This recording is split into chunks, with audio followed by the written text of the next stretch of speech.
Jim, I'm so excited to have you here today. I don't even have words for how great this all feels. Welcome to the show. Well, it's good to be with you. I'm honored. Well, you are one fantastic investigative reporter that has dug deep into so many mysteries that it's really hard to know where to begin. But to be honest with you, I want to start right off with these secret societies. I want to jump right in. I want to say that didn't the world kind of get a clue when we had introduced the head of the CIA as a presidential candidate? And did it not become even more obvious to the public when we had Skull and Bones member 1 and Skull and Bones member 2 to choose from as our presidential candidates? What's going on here with these secret societies? Let's talk a little bit Freemason and a little bit of, well, let's take these secret societies apart, Jim. Well, you're absolutely right. If we had gotten word that the head of the KGB had suddenly become president of the USSR, I think we would all pretty well figured out what was happening, you know. But when it happens to us, you know, oh, well, that can't happen here. But of course it can. It's history. History is full of that. It's absolutely amazing. And I do know that when our unelected president, Gerald Ford, appointed George Herbert Walker Bush as head of the CIA, I was a little bit shocked and surprised. I thought, wait a minute, since when do they come down to Texas and find some oil man and put him in charge of the CIA? So I started digging in.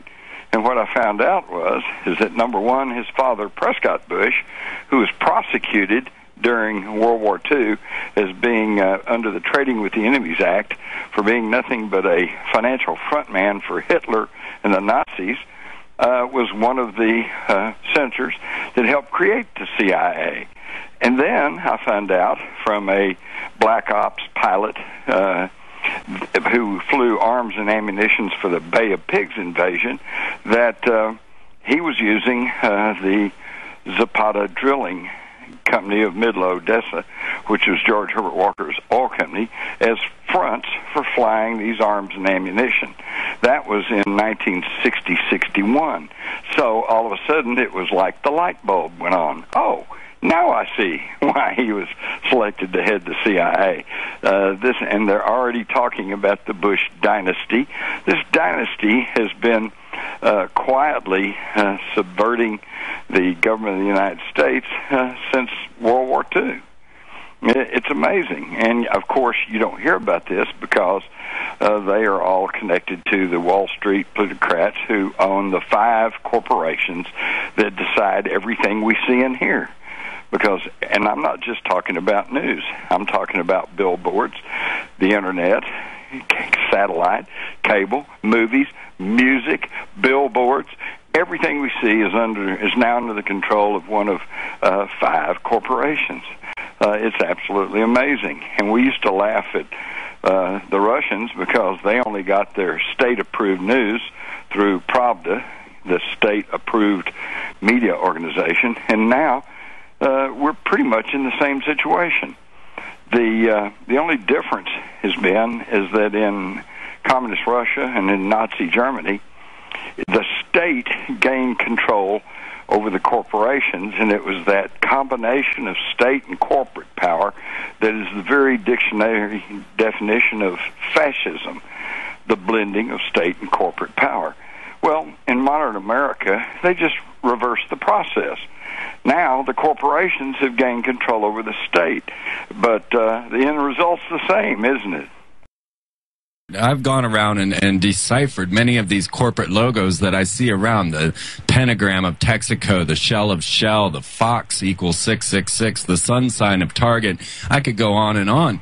Now, these are inner secrets within the rituals that these corporate leaders use. And so when we're talking about the CIA, the Central Intelligence Agency, or even if we're talking about founding members of, say, RCA, we're talking about an occult order that is practicing secret magic rituals behind locked doors with a man standing there with a sword at the door. And when they want to go and have a little vacation and kind of blow off some steam, where do they go? Bohemian Grove. Absolutely. Burn some baby effigies to a giant 40-foot stone owl. Yeah, you know, actually, Rick Perry, governor of Texas went off to the Bilderberger meeting, and then when he returned, he went to a secret Prince concert in downtown Austin, Texas, where they actually barricaded the front doors so no one could look in. We're looking at this combination of occultism meets corporatism meets fascism, and many people aren't able to see these secrets inside of here, that there is far more to this agenda than simple greed. Oh, of course. No, it's all well. Wealth, of course, equates to power, and that's what they're out after. They want the power. In fact, the Hollywood producer Aaron Russo, one of the Rockefellers tried to recruit him because they said, you're a very effective documentarist, and we'd like you to be working for us. And so he kind of went along with it for a while, and finally asked, well, what's the game plan? What are you guys after? And according to Russo, Nicholas Rockefeller told him, well, we want to microchip the population and let the rich people control the world. That's it. That's exactly what's going on. But people can't see it because they're caught in the matrix, the electronic matrix that surrounds them 24/7 by television and radio and these five corporations. And so they get this one-sided view of the world, and of course it's very comforting because it's, hey, America, right or wrong, we're the good guys, we wear the white hats, yay democracy, yay. And so they can't see what's truly going on, and yet they don't really even have any true understanding of what democracy is. The founding fathers of this country, and they were really something, because in most of the history of the world, although it has been intellectuals who start revolutions, they say, look at the conditions we're in, this is terrible, something's got to be done about it, and they generally get a revolution rolling. But in the French Revolution, the Communist Revolution in Russia, etc., once the revolution starts, then the thugs and the strong men take over, and it quickly turns into a dictatorship. Our founding fathers found themselves in a very unique position in world history, because after George Washington and the Continental Army had defeated the British Empire, the greatest empire in the world at that time, they found themselves still in control of the revolution. And so they said, okay, let's do it right this time.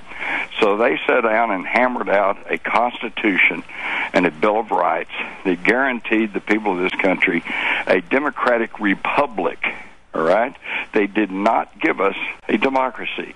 We do not want a democracy, because what is democracy? Democracy is ruled by the majority.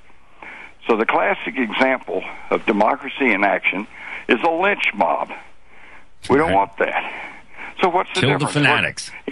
So what's the difference? What's a democratic republic? Well, in a democratic republic, you get to, you're entitled to have legal representation. You're entitled to confront your accusers, the evidence against you. You get a fair trial in a court. And if you're found guilty and if you get an appeal is turned down, then they can lynch you. Right. Yes, well, we are moving into a sophisticated form of slavery, and Brzezinski brought us the idea of the technotronic era. Mm-hmm. And even now you can find the Freemasons with their chip program, a child identity program. We can see this new slavery coming down the pipe. Mm-hmm. That's right. And all you have to do is go, and any school kid can go to the computer and get on Google Earth, and, oh, hello, you can locate anybody's house. You see exactly where they are. In fact, if you're able to monitor it, you can watch where they go, where they're coming from. I mean, there's very little privacy left in this country today. No doubt about that. And now, of course, they're putting up the ubiquitous video cameras at all the intersections and on all the highways. So no matter where you go, they can track you. Now, they sell this by saying, well, but we have to protect you from the terrorist.